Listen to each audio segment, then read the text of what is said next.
শুভ সকাল বন্ধুরা, তোমরা সবাই কেমন আছো? আশা করছি খুব ভালো আছো। আমিও ভালো আছি। কবিতা ব্লগ থেকে সবাইকে অনেক অনেক ভালোবাসা জানিয়ে আমার ভিডিও শুরু করছি। দেখো আজকে কি রান্না করব তোমাদের একটু দেখাচ্ছি। ডাল রান্না করবো তো ভাবলাম ডালের মধ্যে কি দেই, খালি ডাল না ভালো লাগে না, কি দেই। আর এই কালকে পাশের বাড়ির কাকি এই আলুটা দিয়েছে, বলছে এটা খাবা ভাল লাগবে। মানে এটা আলু দিয়ে সবজিও ভালো লাগবে আর ডালের মধ্যে দিলেও ভালো লাগবে। তো সবজি আর আজকে বানাবো না, ভাবলাম ডালের মধ্যেই দিই, দেখি কীরকম লাগে। তাই কেটে নিচ্ছি, তোমাদের একটু দেখাচ্ছি। তোমরা এটা চেনো নাকি, কয়জনে চেনো এটা কি? আমি অত একটা বেশি আমি জানি গাছ আলু। আমি জিজ্ঞাসা করলাম গাছ আলু নাকি, বলে না গাছ আলু না, এটা মাটির নিচেই হয়েছে, মাটির নিচ থেকেই তুলেছে। তো বললো কি নাম বললো, আমার অত একটা মনে নেই। দেখি খেয়ে কীরকম লাগে, ডালের মধ্যে দেব। আর ভীষণ পিছলা, একদম কেমন কষগুলো আঠা আঠা পিছলা করে ভীষণ। তো কেটে নিচ্ছি, তোমাদের একটু দেখাচ্ছি।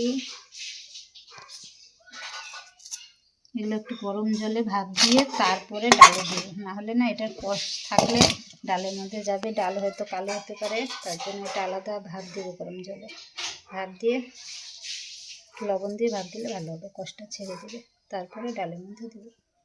দেখি কীরকম লাগে, আজকে খেয়ে ভালো লাগলে আরেকদিন আনবো।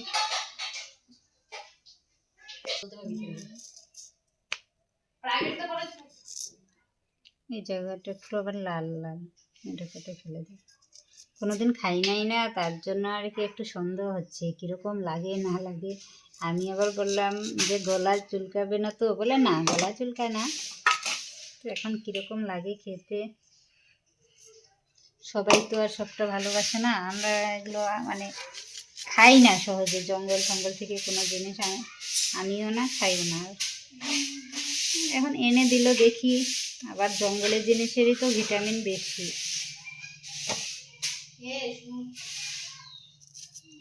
কাটাই যাচ্ছে না, আমার হাত এত পিছলা হয়েছে না, হাত থেকে একদম স্লিপ কেটে চলে যাচ্ছে। যার একটা এটা তো ইসের মতন দেখা যায়, কয় লিচু, জঙ্গলি লিচু। লিচু আবার বিটের মতো, বিটের মতো লাগে।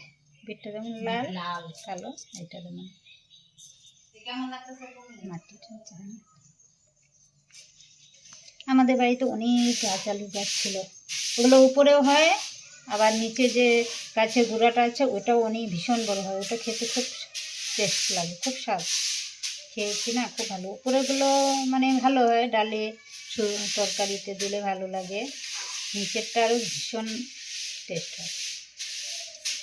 এটা ওই রকমই লাগে, কিন্তু বললো যে না গাছ আলু না, কেন এটা কি আলু কে জানে, হয়তো নাম আলাদা বলেছে, একই হয়তো জিনিস।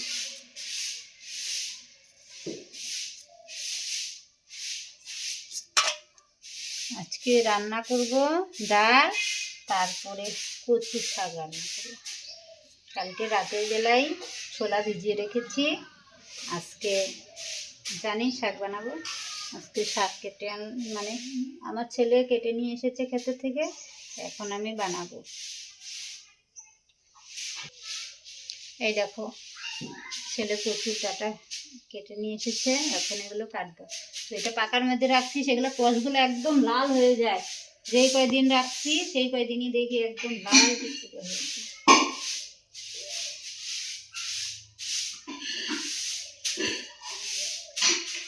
এটা অন্য রকমের, এই কচুটার মানে কচু হয় না, খালি ডাঁড়ি মানে ডাঁটাগুলো হয় আর কচুর লতি হয়, এটার মধ্যে কচু হয় না রাস্তার মধ্যে।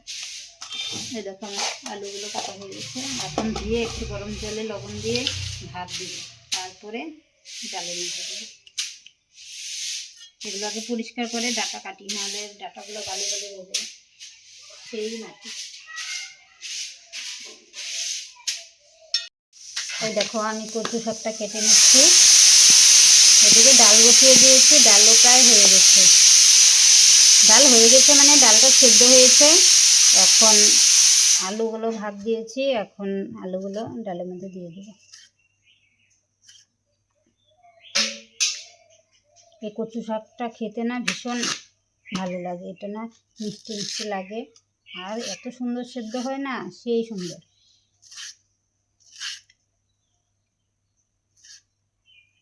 কেটে নিই, তারপরে এগুলো একটু ভাত দিতে হবে।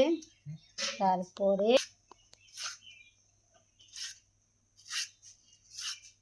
এখান থেকে ভালোই শাক খেলাম, অনেক কয়দিন খেয়েছি।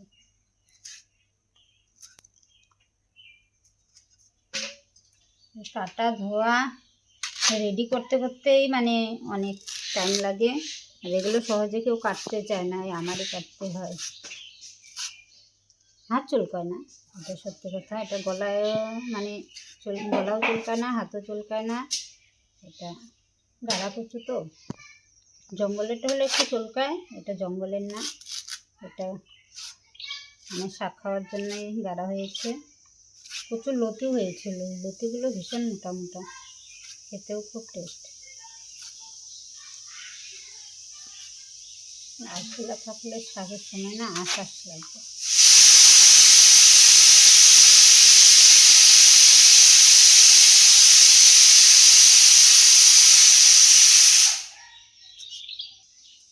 এই দেখো আলুগুলো ভাপ দিয়ে নামিয়েছি, এখন দেখো একটু মানে পিছলাটা কমেছে আর রঙটাও কিন্তু সুন্দর হয়েছে। আর এখানে দেখো জলটা কীরকম কালো বেরিয়েছে, আলুর কষটা এখানে চলে গেছে। লবণ দিচ্ছিলি না? দেখো কীরকম কষ। এখন এটা দিলে এটা ভালো লাগবে, আঠা হবে না, পিছলাটাও চলে গেছে। এই দেখো কচু শাকগুলো কেটে এখন মানে একটু ভাপ দিয়ে নিচ্ছি, একটু ভাপ দিলে ভালো হবে, জলটা বেরিয়ে যাবে আর সেদ্ধ হয়ে যাবে। একটু উপরে লবণ দিয়ে দিলাম, নিচে আবার ছোলাগুলো আছে, নিচে ছোলাগুলো দিয়ে দিলাম, একবারে সাথে সেদ্ধ হয়ে যাবে। এখন একটু ঢেকে দেই, ঢেকে দিলে তাড়াতাড়ি হয়ে যাবে। এই দেখো আমার কচু শাকটা ভাপ দেওয়া হয়ে গেছে। এই দেখো এক কড়াই বসিয়েছিলাম, এখন কতটুকু হয়ে গেছে, রান্না করলে আরও কত কমে যাবে। এখনো জল দেখো, জল নিগড়াচ্ছে। শুনুকে খেতে দিয়েছি, তার পাশ দিয়ে আমার ছেলে যাচ্ছিল, ও ভাবে যে ওর খাওয়াটা খেয়ে নেয় নাকি, তার জন্য বকা শুরু করে আগের থেকেই। খাবে না তুমি খাও। শুনুকে ডাল দিয়ে ভাত দিয়ে দিয়েছি, ও কচু শাকও খাবে, পরে দেবো বিকালবেলা। এই দেখো ডালও রান্না হয়ে গেছে। এই দেখো আলুগুলো কি সুন্দর সেদ্ধ হয়েছে, কিন্তু ভাঙে নাই, আস্তে আস্তে আছে।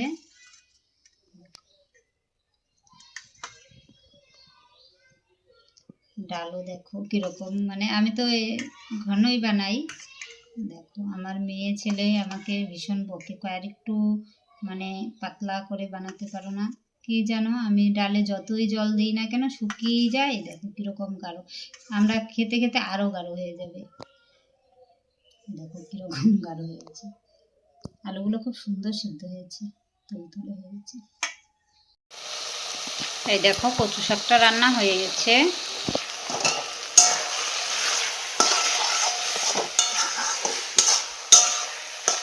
দেখো এখন কতটুকু হয়ে গেছে, এক কড়াই মানে কাটা হয়েছিল, এখন মিলাতে মিলাতে এতটুকু হয়েছে। এখানে কোনো মশলা দেই নাই, খালি মশলার মধ্যে হলো হলুদ, লবণ, কাঁচা লঙ্কা, শুকনো লঙ্কা, পাঁচফোড়ন সম্বার দিয়েছি, বাস। তারপরে অল্প চিনি দিয়ে দিলাম। দেখো কীরকম মিশে গেছে, ভীষণ গলে যায়।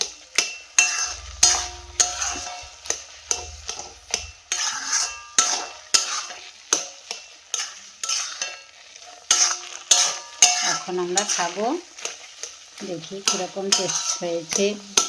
কালকে একাদশী গেছে না, আজকে পারণের দিন একটু যে কোনো শাক বানাতে হয়, ডাল বানাতে হয়, তাই ভাবলাম যে কী রান্না করব, ডাল বানাই আর কচু শাক বানাই। দেখো কচু শাক তো হয়ে গেছে, ডালটা আগেই হয়েছে, ভাত হয়ে গেছে, এখন আমরা খাবো।